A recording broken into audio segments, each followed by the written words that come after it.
Thing going. All right, I'm going to switch over my view here. I don't know if you guys have different views, but make it a little bit easier for the recording. So, um, 2 Samuel 21. Let's jump into that. We may be able to wrap up tonight. I'm not sure. Um, so David is coming towards the end of his reign. We read so much about David from early on, from him, you know, stepping up and taking on Goliath. Um, that's such a record. When you think about David as a young man, maybe 15, 16 years old, and here's this pagan giant, literal giant, pagan giant, basically blaspheming the God of Israel. And he's like, what are you doing? Why are we going out and killing this guy? Who the hell does he think he is to speak such about the God of Israel? Everybody else there was afraid. If you look at the spies when they came into the land, to the promised land. Moses sent out 12 spies. 10 of them came back. All of them came back and said, boy, this is a land flowing with milk and honey, just like God said. And when you say a land flowing with milk and honey, you're literally saying it's an easy place to live because bees make honey and cows make milk. You just have to collect it. So a land flowing with milk and honey means a very easy place to live. In fact, they brought back one clump of grapes and they had to carry it on a staff between two people. So it was a very fruitful land. 10 of the 12 spies said, yes, it is a land flowing with milk and honey, but there were giants in the land, and we were like grasshoppers in their sight. Caleb came back and said, no, if the Lord delights in us, let's go up today and take the land. Caleb looked at the same thing that the 10 spies looked at. Israel looked at the same Goliath that David looked at. But David and Caleb saw themselves as giant killers, and the rest saw themselves as grasshoppers. And the difference was their identity. David and Caleb identified that the Lord was with them. So David lived that way and he saw himself differently. And we need to identify, we don't see ourselves as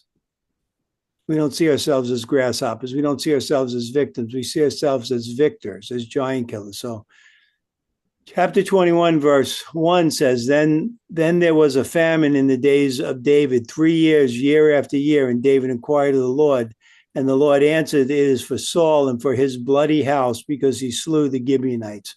So this was a problem. Saul had done something. Do you remember in Joshua that there was a group of people in Joshua chapter 9 that came to visit Israel when they were coming into the land and said, hey, we live far away from you. We heard about you guys. We're really impressed with you. We're impressed with your God. Make a league with us, that we will be friends. And Israel did. They didn't inquire of the Lord. They just made the league with them. Turned out they were in the next town over.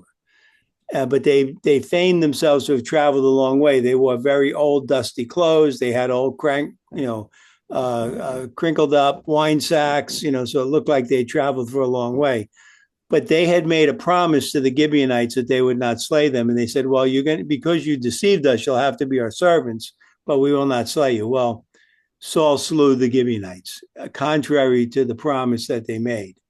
And God held them accountable for that because that was a broken oath. It's interesting. In the Bible, there's really, the word promise in the Bible just means to declare. It doesn't have any binding. Like when we say someone promised, you say, hey, you broke your promise. In Hebrew, the promise just meant to declare. If you wanted to make something sure, you did a covenant, either a salt covenant or a blood covenant. And that was a guarantee that if you made a salt covenant where you ate salt with somebody, or a blood covenant, and there were different ways to do a blood covenant, that was something you were saying, I guarantee that I will abide by this. Well, they had made a covenant with the Gibeonites and Saul broke it. And God holds them accountable for that. And this is going to cost Saul and really Saul's family. So verse 2, and the king called the Gibeonites and said unto them, now the Gibeonites were not of the children of Israel, but of the remnant of the Amorites, and the children of Israel had sworn unto them. And Saul sought to slay them in his zeal to the children of Israel and Judah. So Saul did not honor the oath that was made, the covenant that was made. Wherefore David, verse 3, said unto the Gibeonites, what shall I do for you, and wherewith shall I make the atonement that ye may bless the inheritance of the Lord? Look, we screwed up. Our king screwed up. I'm the new king. I want to make things right. What do you require of us to make right? And the Gibeonites said, verse 4, unto him, we shall have no silver nor gold of Saul, nor of his house, neither for us shalt thou kill any man in Israel. And he said, what ye shall say that I will do for you. So tell me what you want. We don't want you to kill anybody. We don't want his gold. We don't want his silver. Verse 5, and they answered the king, the man that consumed us and that devised against us that we should be destroyed from remaining in any of the coast of Israel, let 7 men of his sons be delivered unto us, and we will hang them up unto the Lord in Gibeah of Saul. That's where Saul had his base at one point. Whom the Lord did choose, and the king said, I will give them. So we want 7 of his male relatives, and we're going to slay them for the evil that he did to the people of the Gibeonites. Verse 7, but the king spared Mephibosheth, the son of Jonathan, the son of Saul, because of the Lord's oath. And that was between David and Jonathan, the son of Saul. Remember, Jonathan, when he recognized, I think this is 1 Samuel 20, verse 42. You can look it up later. But Jonathan, when he recognized that God was going to install David as king, he said, be kind to my household. Don't wipe us out. Don't wipe my children out. And Mephibosheth was the one who was injured in his feet. He was crippled. And David took care of Mephibosheth, let him eat at his table. And so he spares Jonathan because he made an oath to Jonathan. Verse 8, but the king took the 2 sons of Rizpah, the daughter of Aiah, whom she bare unto Saul, Armoni and Mephibosheth. Now, this is a namesake of the other Mephibosheth because it's not Mephibosheth, the son of Jonathan. And it was common in Israel to name your children after other relatives or even dead relatives. So, and the 5 sons of Michal, the daughter of Saul, whom she brought up for Adriel, the son of Barzillai, the Maholathite. Wow, that was tough. So Rizpah is one of Saul's concubines. You can see that in 2 Samuel 3:7. And she had 2 sons for Saul. They're going to be given to the Gibeonites. But Michal, the daughter of Saul, that was David's wife that Saul had given him. And then when David fled from Saul, Saul took Michal and gave her to somebody else. And so David eventually gets his wife back, and she is very disdainful of David at the end, where because he danced before the Lord, he thought it was, oh, you're not acting very kingly. And David was like, well, that's pretty much for you. He wouldn't go in unto her, and she had no children of her own. But she raised the children of her sister, who was married to this Adriel, the son of Barzillai. So you can see that in 1 Samuel 18:19, this guy Adriel. And you can see about Michal in 1 Samuel 18:20 and 27, and 2 Samuel 6:16. Actually, look at 2 Samuel 6 for a minute. I want to look at verse 20. Actually, we might look at a couple of places. 2 Samuel 6. We'll read about this situation. First or second? 2 Samuel 6. 2 Samuel 6. And let's start in. Yeah, so this is where David comes in, and he's dancing before the Lord because they're bringing the Ark of the Covenant back. And in verse 20, then David returned to bless his household, and Michal, the daughter of Saul, came out to meet David and said, how glorious was the king of Israel today, who uncovered himself today in the eyes of the handmaids of his servants, as one of the vain fellows shamelessly uncovered himself. He goes, oh, you embarrassed yourself, and you embarrassed your whole household because you danced before the Lord. David had great humility before God. He was so full of joy that the ark was coming back to Jerusalem that he danced. He was very happy about that. And David said unto Michal, it was before the Lord which chose me before thy father. Oh, by the way, I replaced your father as king, in case you forgot. And before all his house, and appointed me ruler over the people of the Lord, over Israel. Therefore, I will play before the Lord, and I will yet be more vile than thus, and will be base in mine own sight. And of the maidservants which thou hast spoken of them shall I be had in honor. Therefore, Michal, the daughter of Saul, had no child unto the day of her death. David wouldn't go in unto her; he wouldn't give her children. He basically, she despised him, and so he just refused to go in unto her. So she ends up raising her sister's 5 children. These are 5 of the 7 that are going to be given over to the Gibeonites, verse 9. So back in 2 Samuel 21:9, and he delivered them into the hands of the Gibeonites, and they hanged them in the hill before the Lord. So typically when you use that word hanged in the Bible, we're not talking about a noose. A noose is we think of that, Western, where people hung themselves with a rope. It was an impalement where you would fall on a sword or you would fall on a sharp stick if you didn't have a sword. That was hanging biblically. So when Judas hung himself, I saw this. I think I told you guys this. I saw the silliest movie. They had Judas hang himself on a tree over a cliff and then have the branch break so that he could fall to the ground and his bowels would gush out. Well, his bowels gushed out because he impaled himself, not because he hung himself off, because it never says he hung himself with a rope on a branch over a cliff.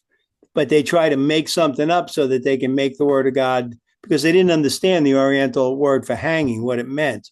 It meant to impale. Like you hear the word harikari or ritual suicide in the Japanese culture, very similar. So verse 9, he delivered them into the hands of the Gibeonites, and they hanged them in the hill before the Lord, and they fell all 7 together and were put to death in the days of the harvest, in the first days in the beginning of the barley harvest. And Rizpah, the daughter of Aiah, took sackcloth and spread it for her upon the rock from the beginning of the harvest till the water dropped upon them out of heaven, and suffered neither the birds of the air to rest on them by day, or the beasts of the field by night. And it was told David that Rizpah, the daughter of Aiah, the concubine of Saul, had done. So this is who she was. She's very, mourning. There's in the East, typically, if they mourned, they would use sackcloth, which was like burlap. It was very rough and uncomfortable. They'd either sit on it or they would wear burlap. They might throw dust in the air to cover themselves. They might tear their clothes. These were things you would do when you were mourning. She clearly was mourning in this situation. Verse 12, and David went and took the bones of Saul and the bones of Jonathan, his son, from the men of Jabesh Gilgal, which had stolen them from the street of Bethshan, where the Philistines had hanged them when the Philistines had slain Saul in Gilboa. And he brought up from them the bones of Saul, the bones of Jonathan, his son, and they gathered the bones of them that were hanged. So he took the 7 that were killed. So he's taken them all of Saul's family or his sons. He'd taken the bones, in verse 14, and the bones of Saul and Jonathan, his son, buried they in the country of Benjamin, in Zelah, in the sepulchre of Kish, his father. Kish was Saul's father. And he had a sepulchre, so they put the bones in there. And they performed all the king's commandment. And after that, God was entreated for the land. So this great evil that Saul had done to the Gibeonites by breaking that oath and trying to kill them all, was appeased. There was justice was served.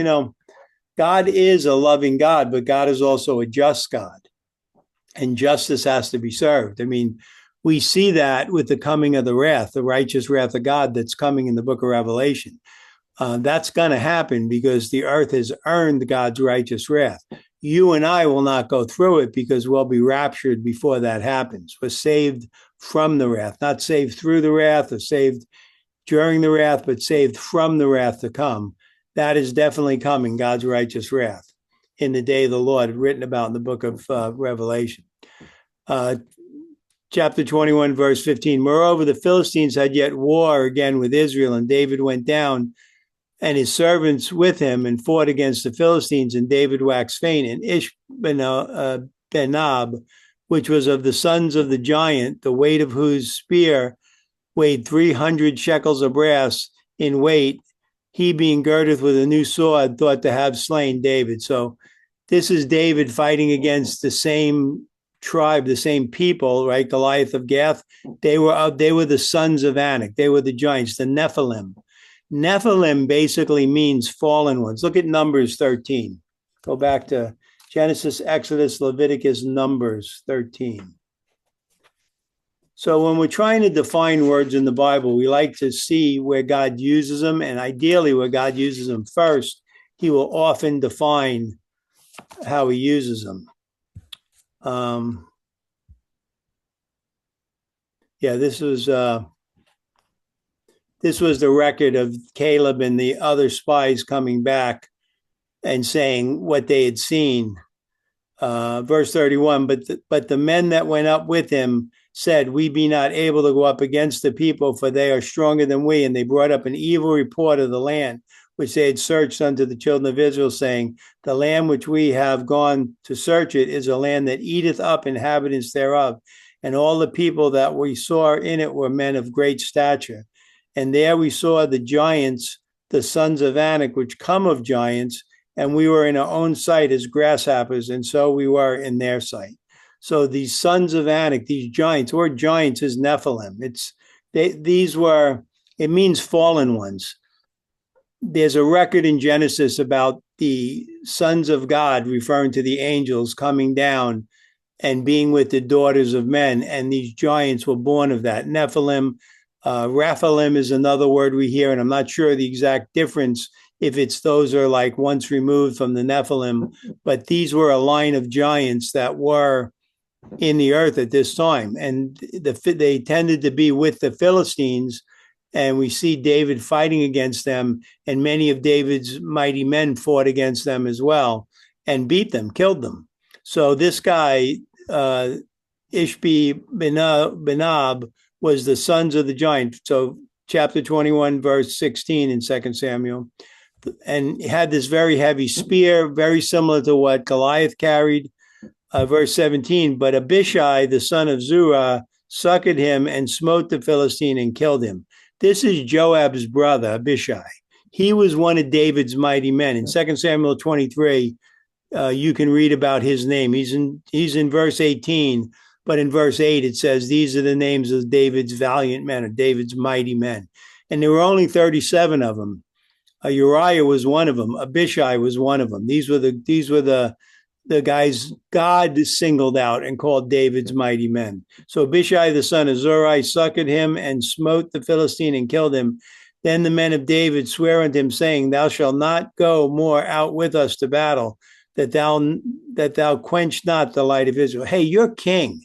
You can't be out here. If we die, it's, Israel will go on. If you die, it's a major blow to the state of Israel. You can't be out here. We can't have it. Verse 18, and it came to pass after this that there was again a battle with the Philistines at Gob, and Sibbecai, the Hushathite, slew Saph, which was the sons of the giant, again, the Nephilim. And there was again a battle in Gob, and the Philistines were Elhan, the son of Jarah-Oregim, a Bethlehemite, slew the brother of Goliath, the Gittite, the staff of whose spear was like a weaver's beam, very thick beam that he carried for a spear. So right there were three additional Nephilim, giants, that was slain by Israel fighting the Philistines, that they were on the side of the Philistines. Verse 20, there was a battle in Gath, and there was a man of great stature, and that had on every hand 6 fingers, and on every foot 6 toes, 24 in number. And he was born to the giant. So he was one of the Nephilim, or Raphalim. Raphalim is the other name that we see for them. And when he defied Israel, Jonathan, the son of Shema, the brother of David, slew him.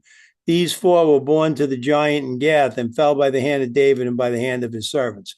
So it wasn't just one guy that we read about. There was a race of these guys, and they came out of the fallen ones, the Nephilim, and we see them. There are many stories of people finding bones of giants. In fact, there was a story in Afghanistan that our troops ran into one of these guys, but they kept it pretty quiet. I don't know if it's still true or not, but there definitely have been sites found with very, very large bones of these guys who were killed. Chapter 22, verse 1, David spake unto the Lord the words of this song in the day the Lord had delivered him out of the hand of all his enemies and out of the hand of Saul.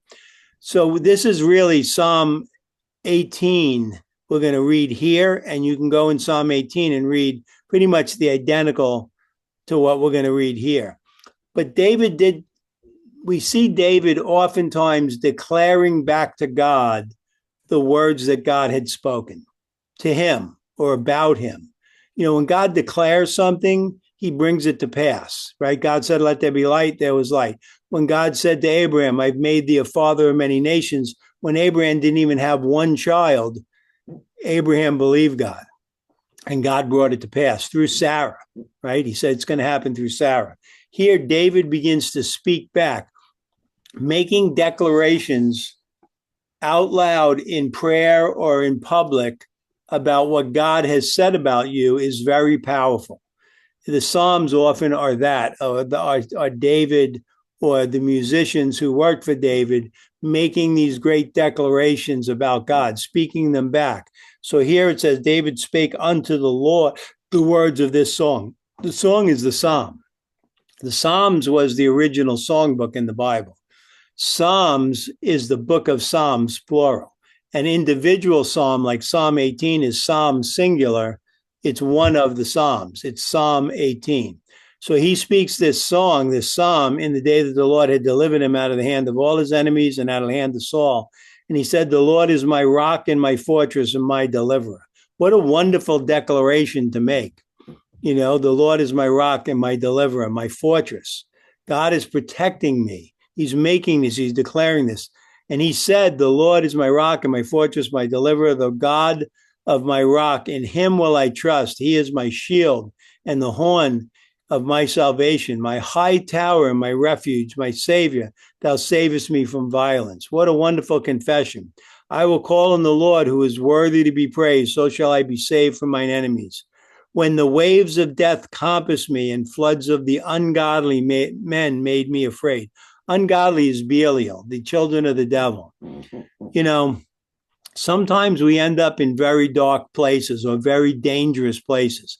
These are the kind of confessions we want to make, that God is my salvation, my rock, my shield, and my buckler. That even when the waves of death are all about me, right? Like Psalm 91 is a great psalm to read when you're in dangerous situations, or to think about how God covers us with his wing.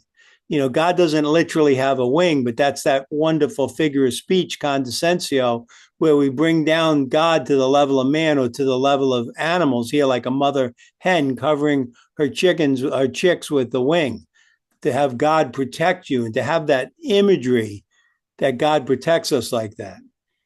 Verse 7, in my distress, I called upon the Lord and cried to my God, and he did hear my voice out of his temple, and my cry did enter into his ears.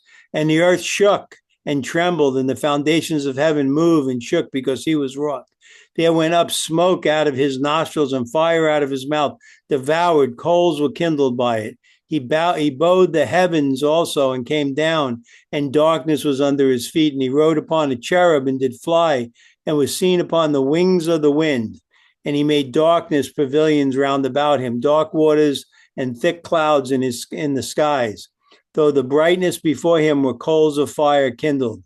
The Lord thundered from heaven, and the Most High uttered his voice, and he sent out arrows and scattered them, lightning and discomforted them. What a wonderful description of a powerful God we serve. If you get a chance, look at Isaiah 40, 12 through 28, and it talks about this great description of how wonderful and how powerful our God is. It's pretty staggering. I mean, we sometimes think of God, and we think of him as our Father, and that's our primary relationship with God, is God as our Father. But God is also El Shaddai, the Almighty. He is Jehovah the Lord. He is Elohim, the Creator.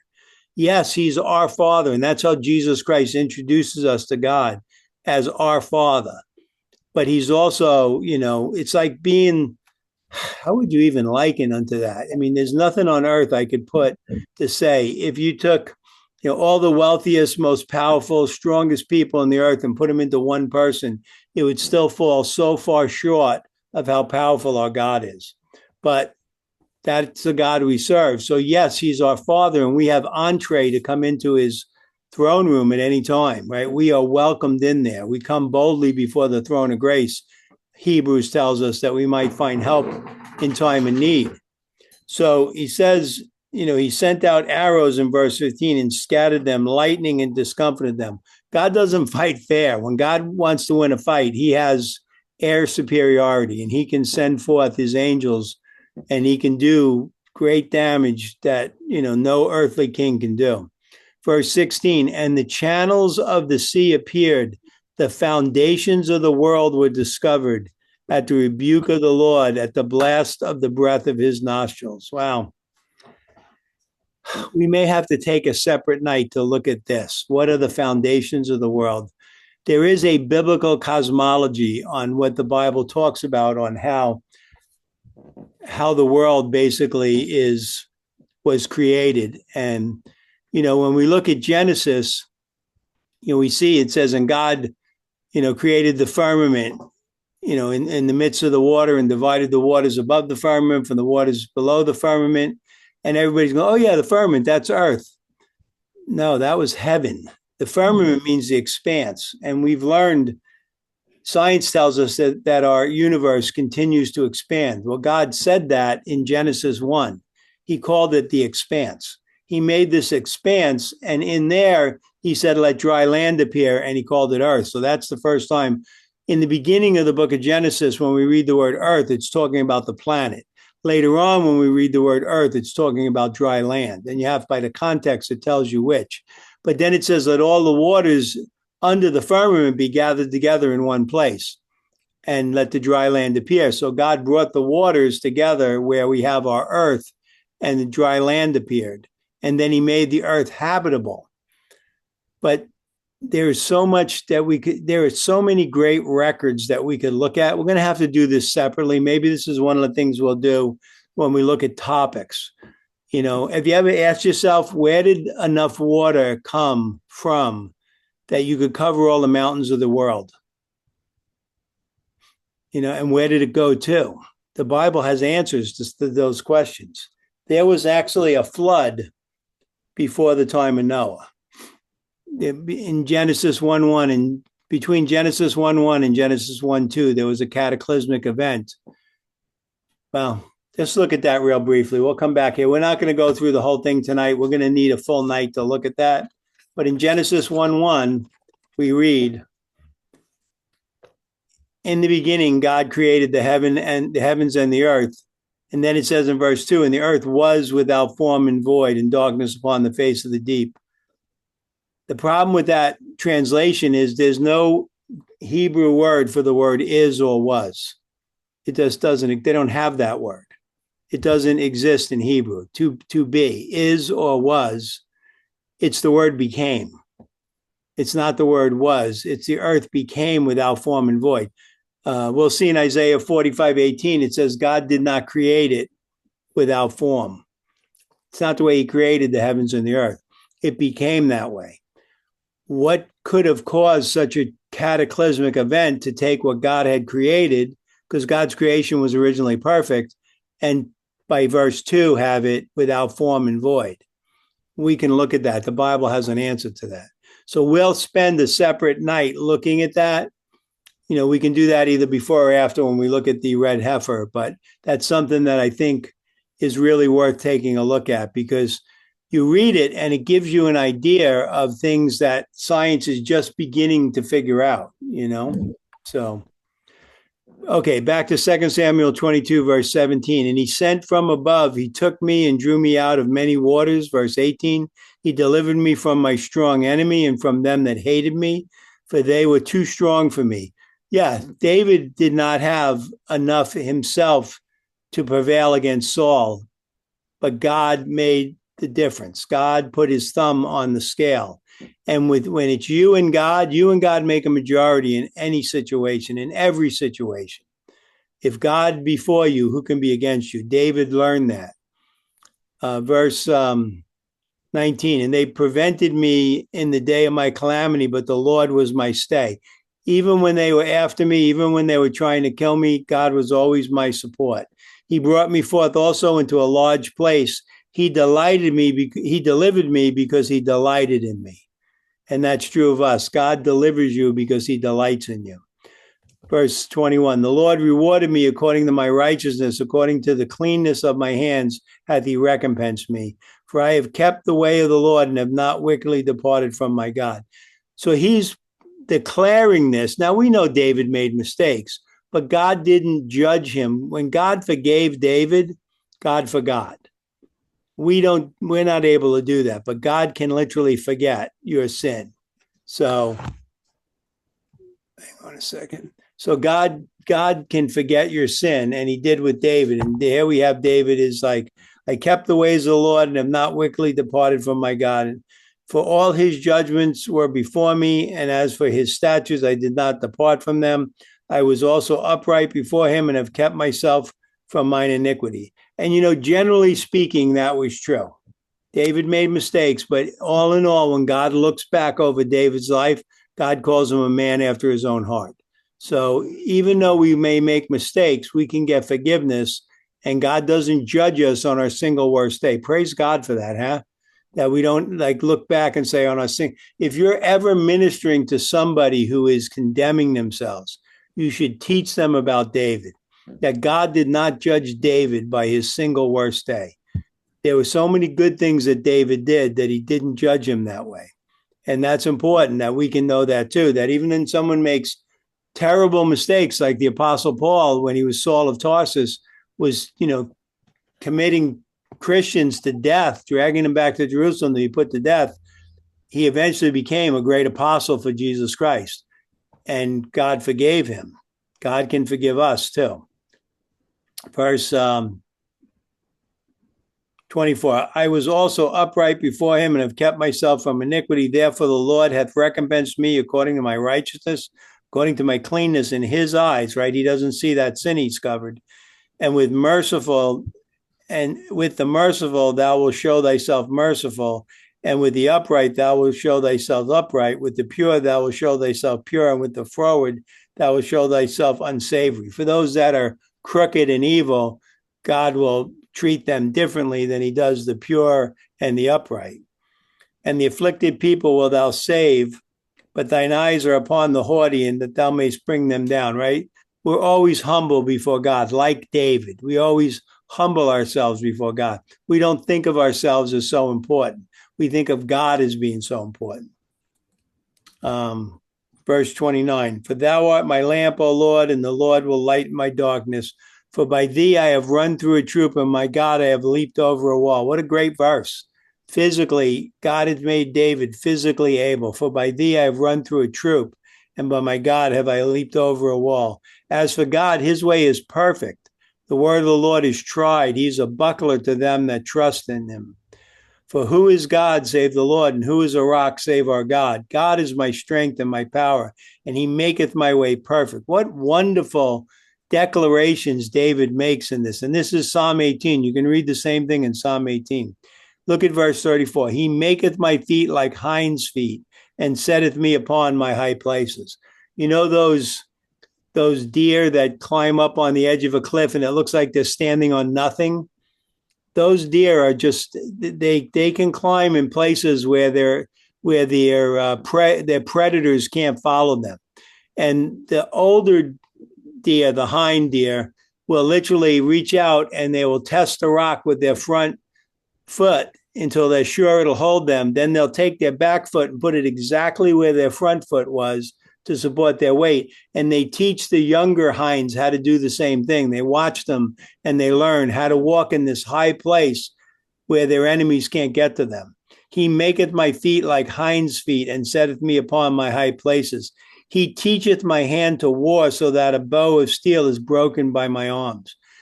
God can teach us this spiritually, that we can fight spiritual wickedness in high places through prayer, through the blood of Jesus Christ, through the name of Jesus Christ, through the light of Christ that we carry.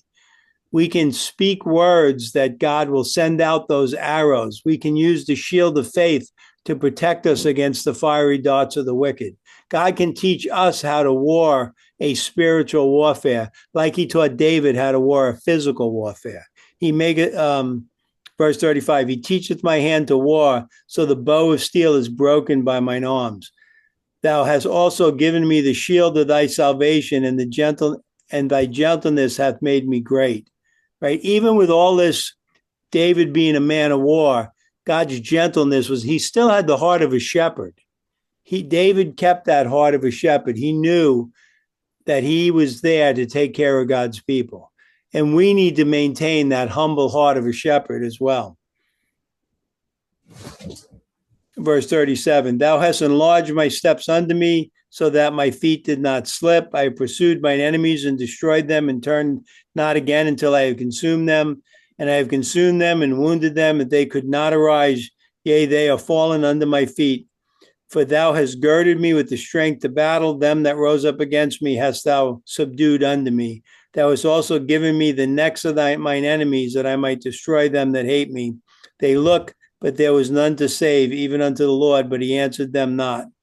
Then did I beat them as small as the dust of the earth. I did stamp them as the mire of the street, and did spread them abroad. Thou hast delivered me from strivings of my people. Thou hast kept me to be the head of the heathen people, which I knew not, shall serve me. So God did this for David, even when there was great turmoil in Israel. When Absalom chased him off the throne, God restored David to the throne. That was a prophecy because of what David did to Uriah and what he did with Bathsheba. He was chased off the throne, but God restored him and brought him back. And God put down those that would do evil for David. Verse 45, strangers shall submit themselves unto me. As soon as they hear, they shall be obedient unto me. Strangers shall fade away, and they shall be afraid out of their close places. The Lord liveth, and blessed be my rock, and exalted be the God of the rock of my salvation. It is God that avengeth me, and that bringeth down the people unto me.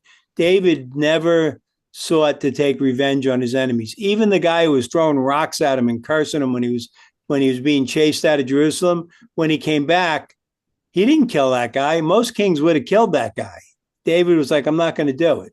I'm not going to do it. Oh, yeah, Lorianne. Who is David telling this to? Or is he's declaring it before God, okay, but he's also saying it out loud to the people. That's why the psalm was written. We make declarations.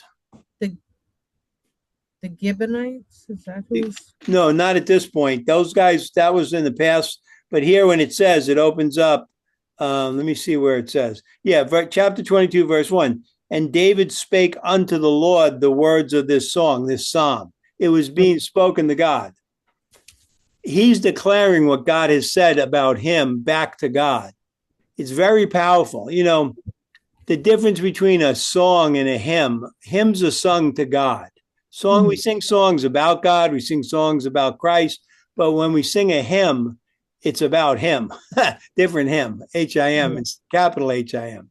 But a hymn is typically a song we sing to God, how great thou art, right?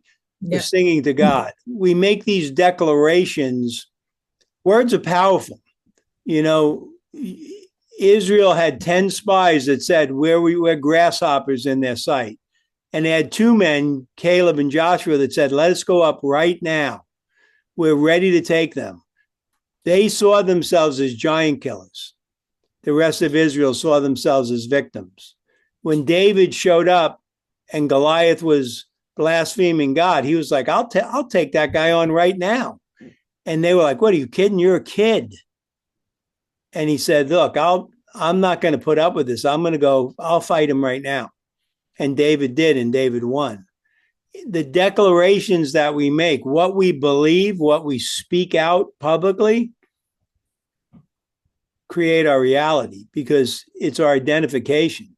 If we identify as David identified, that God is our rock, our shield, our high tower, he protects us, then we have that protection. We walk out in it. And I like to say to the monsters, we are monsters. To the devil spirits who are looking to cause great harm. If you are a praying Christian, if you're somebody who knows the name of Jesus Christ and understands how the blood of Christ protects us and how the light of Christ drives off darkness, those are weapons we get to wield. The word of God is the sword of the Spirit. And we speak these things, we declare them. That's the word of God coming out of your mouth, is the sword of the Spirit. So David was declaring this unto God and among the people publicly. He wasn't doing it like he was hiding it. He was speaking it publicly, but he was speaking to God. Um, verse 49. 48. 44, yeah, pick up in 48. It is God that avengeth me and bringeth down the people unto me, and that bringeth me forth from my enemies. Thou also hast lifted me up on high above them that rose up against me, and had delivered me from the violent man. Right? Those that were trying to kill him. Saul, Absalom, right? Shemi, the guy who was cursing him, throwing rocks at him. He is the tower of salvation for his king, and showed mercy to his anointed, unto David and to his seed forevermore.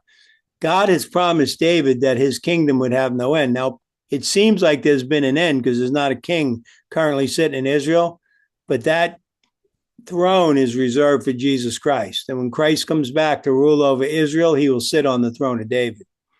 All right, verse 23. Yeah, we should be able to wrap this up. These be the last words of David, David the son of Jesse, the man who was raised up on high, the anointed of the God of Jacob, and the sweet psalmist of Israel said. So David wrote many of the Psalms, and we see such a wonderful, tender heart he had before God. The Spirit of the Lord spake by me, and his word was in my tongue.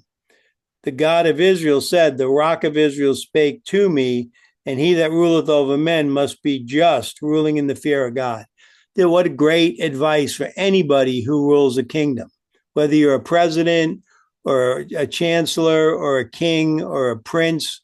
If you're going to rule over people, this is how you should rule. You should have the fear of God. We need to know that we all report to somebody, right?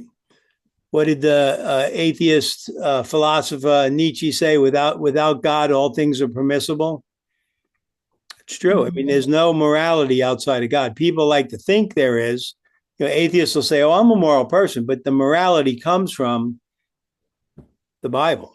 That's where it surely didn't come from Rome or Greece, where you would kill a servant because you just felt like it.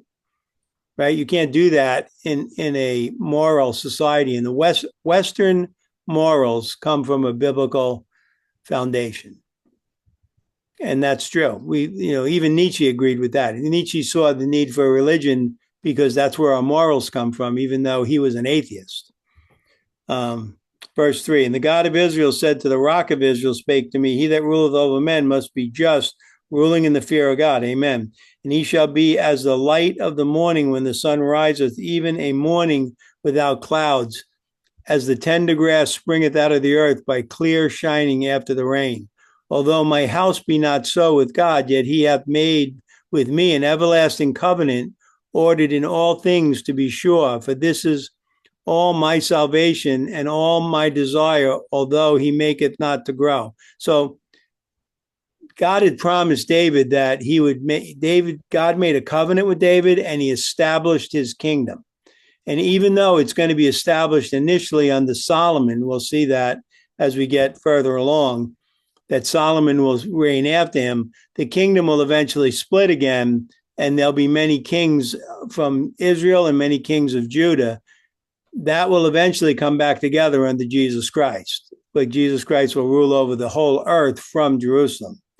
Now we have this great record of the sons of Belial, verse 6. But the sons of Belial shall be all of them as thorns thrust away, because they cannot be taken with hands. You cannot deal with a child of the devil physically with your hands. It says, verse 7, but the man that shall touch them must be fenced with iron and the staff of a spear, and they shall be utterly burned with fire in the same place. We need to have God's weapons to deal with children of the devil. We can't do it, trying to pick a fight, a physical fight with a child of the devil is like trying to fight a battleship with a BB gun. It doesn't have any effect. We need to use spirit. The weapons of our warfare are not carnal, they're not physical, but mighty. They're spiritual, so they're mighty to the pulling down of strongholds. And when we utilize those weapons effectively, the devil flees and his host flees with him. Then verse 8, these be the names of the mighty men whom David had. So we're going to list the 37 mighty men of David. The Taconite that sat in the seat, chief among the captains, the same was Adino the Eznite. He lifted up his spear against 800 whom he slew at one time. This guy slew 800 men with one spear. This guy was a badass. Very much so. And after him was Eleazar, the son of Dodo, the Ahohite, one of the three mighty men with David, when they defied the Philistines that were gathered together to battle, and the men of Israel gone away. He arose and smote the Philistines until his hand was weary, and his hand clave unto the sword, and the Lord wrought a great victory that day, and the people returned after him only to spoil. And after him was Shammah, the son of Agi, the Hazarite.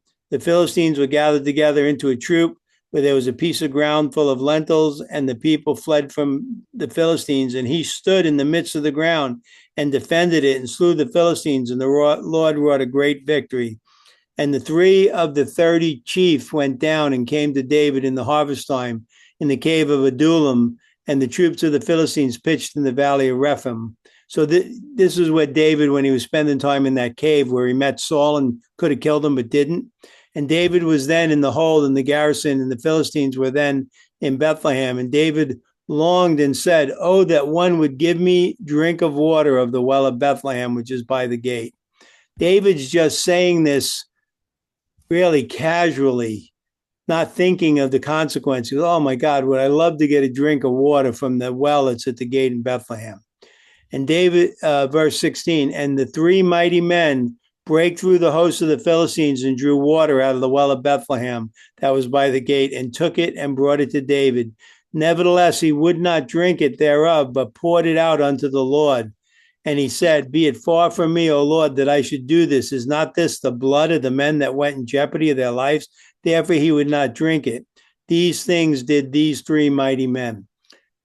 David didn't pour it out in disrespect. He poured it out as a drink offering to God, where he wouldn't drink it because he goes, look, you guys could have cost yourselves your lives. And I guarantee you, David realized, I have to be careful what I say. If I say, man, I wish somebody would cut off their arm for me, some of these guys are going to do that. So be careful what you say. He simply mused about how great it would be to drink from that well. And they fought their way in, drew from the well, and fought their way out and brought it to David. Verse 16, and the 3 mighty men break through the host of the Philistines, drew water out of the well of Bethel. Okay, we read that. Verse 18, and Abishai, the brother of Joab, the son of Zeruiah, was chief among the 3. That was the guy we just read about earlier on who killed one of the giants. Abishai was a badass. He was just, oh, that's weird. I put my thumb up so it actually, I had no idea. So if you put your thumb up, apparently AI now recognizes it and it goes, hey, look at that. So it gives you that back. So Abishai was the brother of Job. Job's not listed as one of David's 37 mighty men, but Abishai, his brother, was. And he was one of the ones who killed the giants. The son of Zeruiah was chief among the 3. He was the top guy of those 3 that broke through and drew the water. And he lifted up his spear against 300 and slew them and had a name among the 3. They were all great men. He was the top of the great men. He was the guy they said, this is the baddest ass in Israel. Verse 19, was he not most honorable of the 3? Therefore he was their captain, howbeit attained not unto the first 3. God knew that his guy was the number 1 guy. And Benaiah, the son of Joadiah, the son of a valiant man of Kabzeel, who had done many acts, he slew 2 lion-like men of Moab. He went down also and slew a lion in the midst of the pit in the time of snow. And he slew an Egyptian, a goodly man, and the Egyptian had a spear in his hand, and he went down to him with a staff and plucked the spear out of the Egyptian's hand and slew him with his own spear. He's got a staff. The Egyptian has a spear. He takes the spear away and kills the guy with it, with his own spear. These things did Benaiah, the son of Jehoiada, and had a name among the three mighty men. He was one of the three. He was more honorable than the 30, but he attained not to the first three, and David set him over his guard. He was the captain of the king's guard, was this guy, Benaiah. Ashai, the brother of Joab, was one of the 30. Elbin, the son of Dodo of Bethlehem. Shammah, the Haradite. Elka, the Haradite. Hezna, the Palite. Ira, the son of Ikesh, the Techite. Abiza, the Anothite. Mebumai, the Hushite. And Zalman, the Ahoite. Boy, this is tough. Maharai, the Naphathite. Helab, the son of Bannock, a Naphthalite. Ittai, the son of Ribai, out of Gibeah, the children of Benjamin. Ittai we read about as well. Benaiah, the Peronite. Hiddai of the brooks of Gash. Abban, the Arabite. Asmaveth, the Barhumite.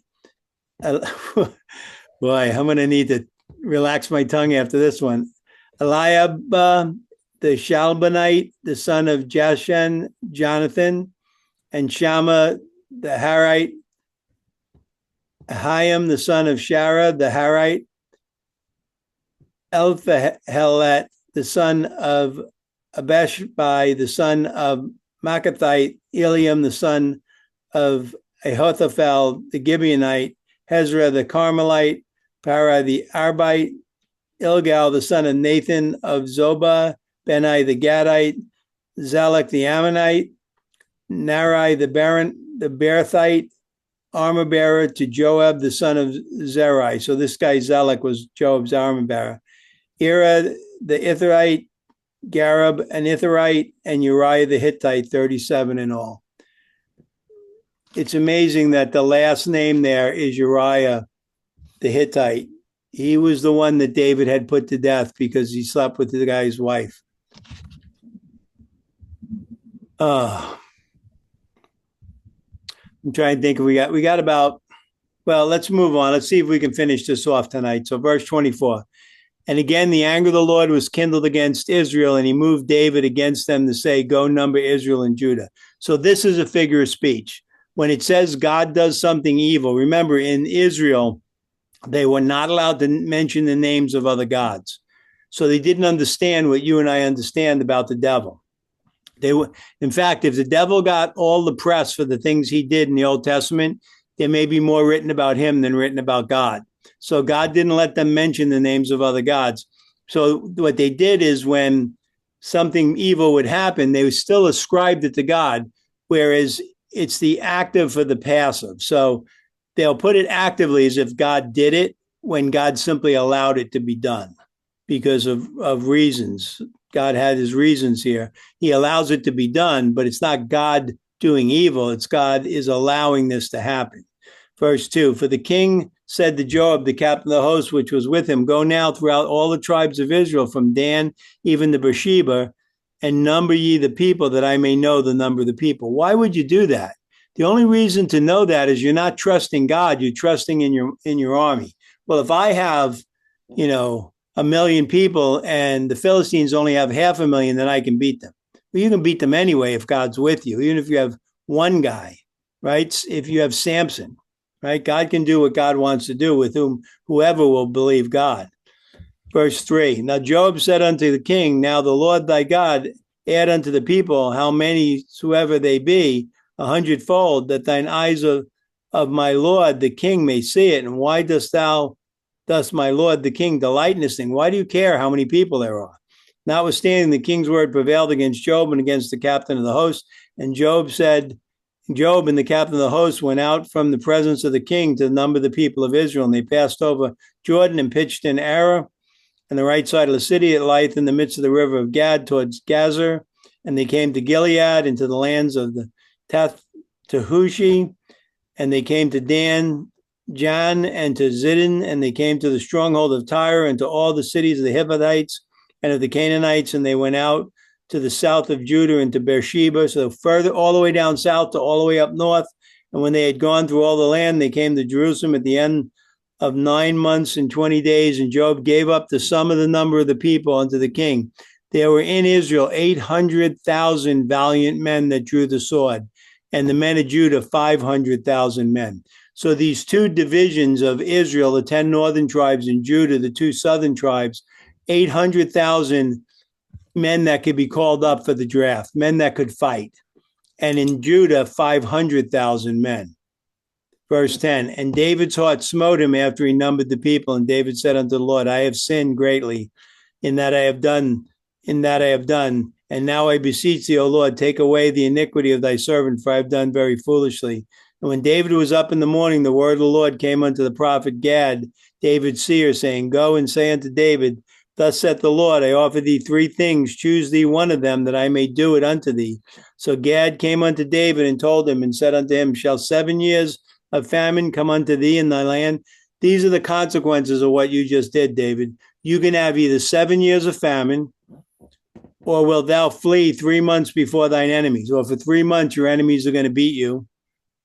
Or there be 3 days of pestilence in the land. Now advise and see what answer I shall return unto him that sent me. God sent me for you to make a choice. You can have 7 years of famine. You can run before your enemies for 3 months, or you can have 7 days of pestilence.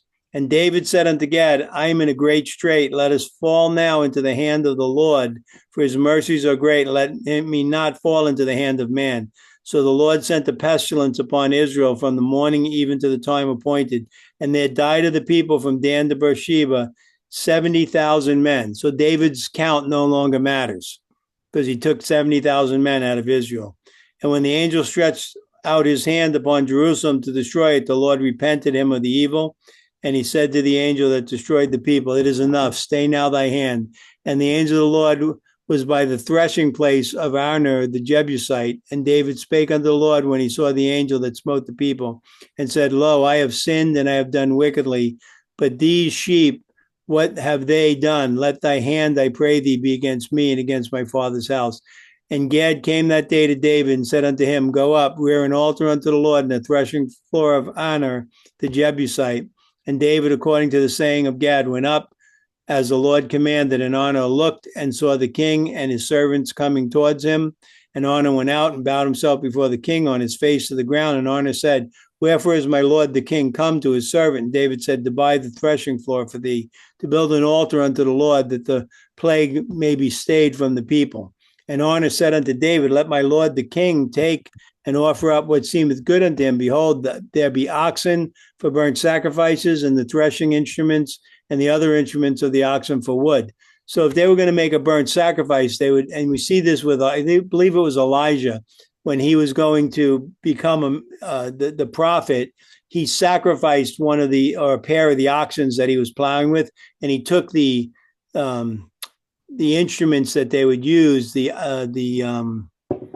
what do you call it? They put over the oxes that they would drive the plows with, and he used the wood from that to set the fire to sacrifice the oxen. So this guy Arner is saying, hey, you can take the oxen, you can take the wood from the yoke and use that to burn it. Verse 23, all these things did Arner as a king give unto the king. And Arner said unto the king, the Lord thy God accept thee. And the king said unto Arner, Nay, but I will surely buy it of thee at a price. Neither will I offer burnt offerings unto the Lord my God of that which thou dost cost me nothing. So David brought the threshing floor and the oxen for 50 shekels of silver. A sacrifice that really doesn't cost anything isn't much of a sacrifice. You know, when we see the Good Samaritan taking care of the man who fell among thieves, it cost him something to do that service. Here, David's saying, I can't let you pay for what I'm going to sacrifice to God. It has to cost me something. So he paid the man a good price for his oxen, for his property, and then he made the sacrifice. Verse 25, and David built there an altar unto the Lord and offered burnt offerings and peace offerings. So the Lord was entreated for the land, and the plague was stayed from Israel. And so we come to the end of 2 Samuel. Great books, great understanding opened up some conversations that we have to have. I think when we look at the foundations of the earth foundations of the world that it talks about, that's going to be a separate night. We're just going to have to look at how that biblical cosmology, what does the Bible say, is how these things are set up. How could there be enough water to flood the earth? Not once, but twice. At the end of Noah's flood, God set a rainbow in the heavens to say, I'll never destroy the earth again by water, because he had done it twice, once pre-Adam and once in Noah's time. And we can look at that. We'll see there's some great records. When you stitch them together, they tell you quite a story. They tell you really quite a story of how God did things. Have you ever heard people talk about the seventh heaven or the third heaven? Like Paul said, I was caught away unto the third heaven. People think it's like this: 1, 2, 3, 4. And the more spiritual you are, the higher you get. That's not the way the Bible uses those terms. The first heaven and earth was Genesis 1:1, which was destroyed by water. The second heaven and earth we're still in today, which, even though Noah was flooded, it was not completely destroyed. It didn't destroy the heaven and earth. It killed the life on the land, but it didn't destroy the heavens and earth. The third heaven and earth is what we read about in Revelation. Behold, I beheld a new heaven and a new earth. You have the original, the first heaven and earth, time, right? Older, Genesis 1, destroyed in Genesis 1:2, or between 1:1 and 1:2. The one we're in today, heaven and earth, and the future one that's coming in Revelation. It's not stacked up where one's better than the other. It's one in the past, present, future. That's when we talk about he was caught away to the third heaven and earth. He saw a vision of the future, the same vision John had seen. So as of right now, we're kind of planning on looking at the red heifer next week. Is that still good? Is that, you guys okay with that? There's some pretty cool stuff to look at related to that. I know they're preparing that in Israel. They don't have a temple built yet, but to build the temple and to cleanse the priests and the temple, they need the ashes of a red heifer. We'll look at some of that biblically. And then maybe after that, I'd like to look at that biblical cosmology and see what God says is the structure that he built and how that played into both the pre-Adamite flood and the flood of Noah, and how that worked out. Does that sound like a reasonable thing, maybe over the next 2 weeks? And then we'll see. Yeah, if you have other ideas, let's talk about them. We'll try to see where we go and what we do. But, maybe we'll spend time looking at some topics for a while, and then we can always go back and pick up a book, whether it's Old Testament or New Testament. I kind of like to go back and forth. I think it's important we spend some time in the New Testament too. So we went a little bit over tonight. Let me close out here.